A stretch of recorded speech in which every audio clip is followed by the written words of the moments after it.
नमस्कार. यावर्षी अक्षय तृतीया हा सण बुधवार 30 एप्रिल रोजी आहे.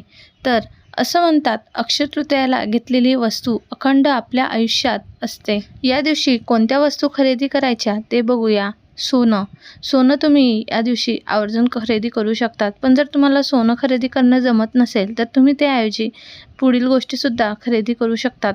झाडू, धने, तांदूळ, चांदीच्या वस्तू, गोमती चक्र, सैंधव मीठ, तुळस, माठ, कवड्या, हळद, पितळीची किंवा मातीची भांडी किंवा पिवळी मोहरी देखील खरेदी करू शकतात.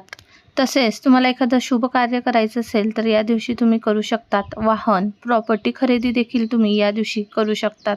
कारण अक्षय तृतीया हा 3.5 मुहूर्तांपैकी एक मानला जातो. या दिवशी शुभ कामाची सुरुवात, पूजा, आराधना, जप, तप, दान केल्याने अक्षय पुण्याची प्राप्ती होते.